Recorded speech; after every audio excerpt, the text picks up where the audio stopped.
Cyril avec vous sur Radio Vallée de la Lézarde et j'ai la chance de faire une interview en visio avec deux personnes missionnées par l'UNESCO. Il s'agit on va présenter cette première personne, c'est Thierry Nussline. Thierry Nussline, bonjour. Bonjour. Alors c'est ça, vous êtes de l'UNESCO et plus précisément, vous êtes un chargé de mission du Bureau d'innovation territoriale, c'est-à-dire le BIT.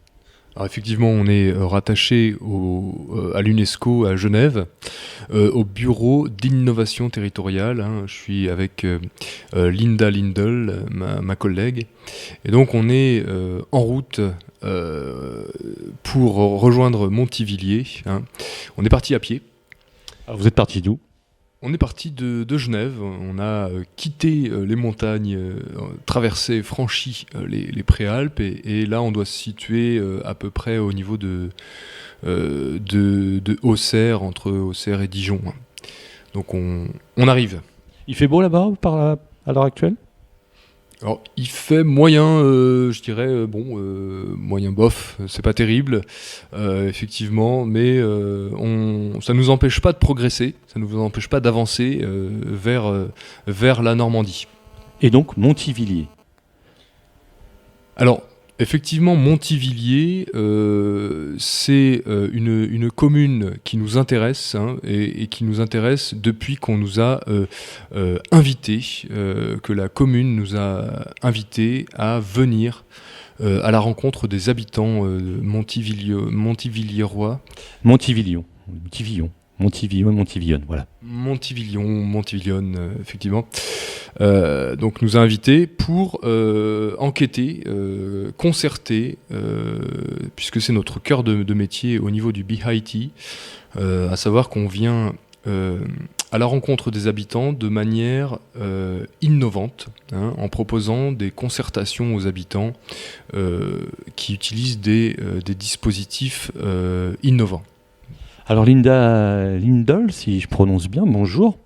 Bonjour, parfait, bonne prononciation. Je fais partie du BIT avec Thierry depuis plusieurs années maintenant.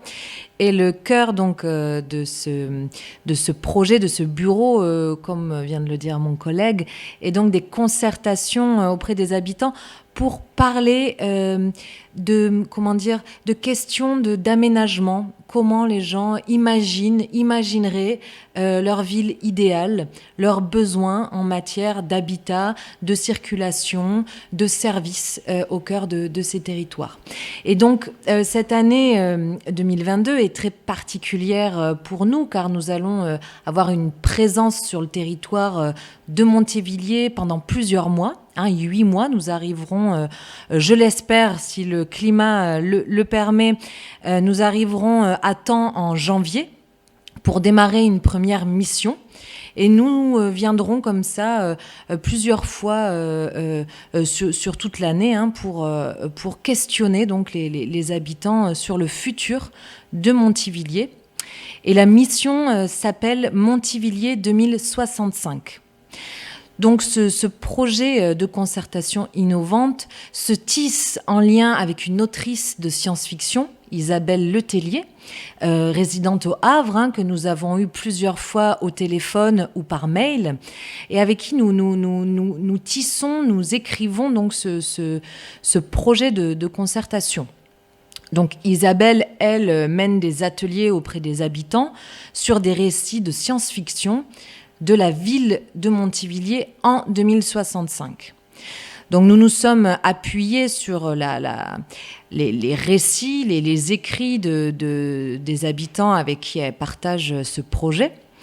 Et en janvier, nous viendrons donc sur une thématique toute particulière et certes intéressante, qui est un départ possible, éventuel, sur la planète Mars en 2065. Alors ok, le débat est lancé.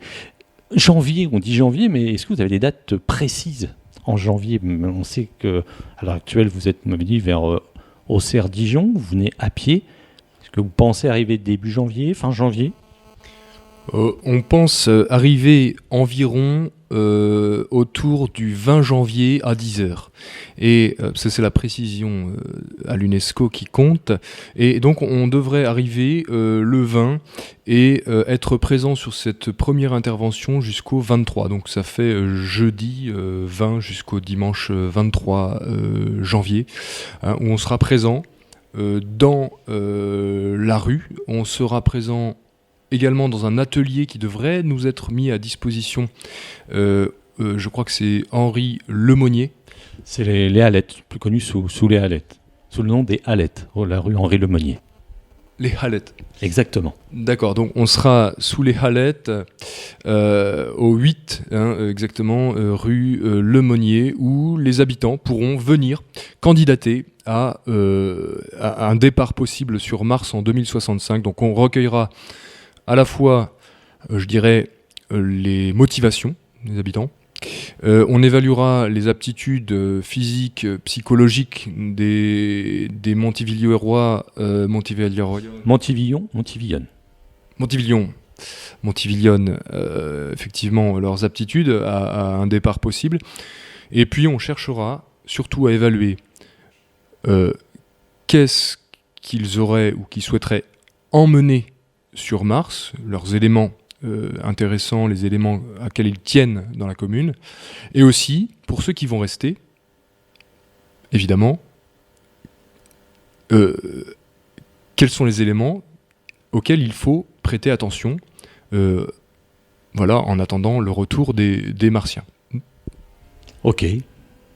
Alors, ces personnes devront préparer un CV, ils peuvent déjà vous l'envoyer ou ils se présentent obligatoirement de leur plein gré?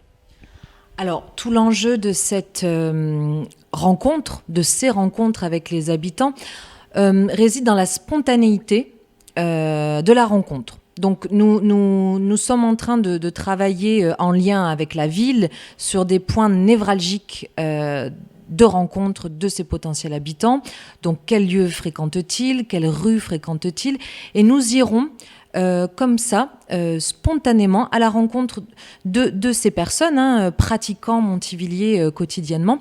Et nous les inviterons donc à se projeter 43 ans plus tard sur leur quotidien, sur la situation climatique de Montivilliers, sur la question écologique aussi de Montivilliers, dans quel environnement vivront-ils dans 43 ans? Et nous passerons comme ça tous ces tests avec eux. Et nous avons également préparé une capsule où, à l'intérieur de cette capsule, il y aura un simulateur de Mars. Et nous les amènerons comme ça dans une simulation d'un environnement martien pour observer quels besoins ils auraient ou quelles projections ils auraient de leur future vie là-bas. Car malheureusement, on se prépare à des catastrophes climatiques, environnementales de grande ampleur sur les prochaines décennies. Et il se trouve que Mars est la planète qui pourrait accueillir l'humanité dans quelques décennies. Et donc, nous travaillons comme ça à prospecter, tout simplement, auprès des habitants, leur capacité à aller vivre sur Mars. Et voilà, comme je redis, Thierry, ce que vous venez de dire, mais quel morceau de la ville, les Montivilliers et Montivillaises, Montivillionne, souhaiteraient amener, reconstruire ou retrouver sur cette planète. Voilà, dans l'idée de reconstruire une planète Terre. Pardon, je vous écoute. De reconstruire une planète Terre à leur image ou qui souhaiteraient retrouver là-bas, quoi. Quel monde idéal ils aimeraient rebâtir. On est bien dans une démarche positive. C'est vrai que Linda, vous parlez de catastrophe. En fait, on est bien dans une démarche positive. C'est pas grave. Enfin, c'est un peu grave quand même, mais c'est pas trop grave. Mais en tout cas, on est dans une positive attitude Et voilà, on invite les gens à venir vraiment témoigner, venir nous rejoindre pour penser leur projet, penser leur avenir et penser la beauté de Montivilliers de demain. Et pourquoi avoir choisi Montivilliers? Pourquoi pas Dax? Pourquoi pas Pau ou Strasbourg? Alors ça, c'est une très très bonne question. Alors déjà, la ville de Dax ou la ville de Pau ne nous a pas contactés. Hein, ça, c'est une première raison. Et une deuxième raison, c'est que Montivilliers pourrait être vraiment la ville de demain, hein, une ville type, un prototype de la ville de demain, car selon les estimations des climatologues, la ville de Pau et la ville de Dax, par exemple, en 2065 serait certainement un désert. Montivilliers donc a la chance d'avoir un accès à l'eau, et avoir un climat quand même très très humide. Donc voilà, nous pensons que s'il y a bien une ville où l'humanité peut survivre en France, nous pensons, selon nos études, qu'il s'agira bien de Montivilliers. Il y a un dernier élément de facteur qu'on a identifié dans les statistiques, c'est que quand il y a plus, je crois que c'est plus de 5 à 10 feux de bâtiments sur une période de 1 siècle, eh bien, c'est un signe de dynamisme des villes. Et effectivement, Montivilliers est dans la tranche haute de ces phénomènes.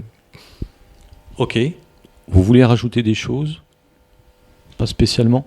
Je pense qu'on va continuer surtout notre marche là. On va continuer. Donc on se donne rendez-vous en janvier à Montivilliers, à partir du 20 janvier. Le 20. Voilà. Merci Thierry, merci Linda.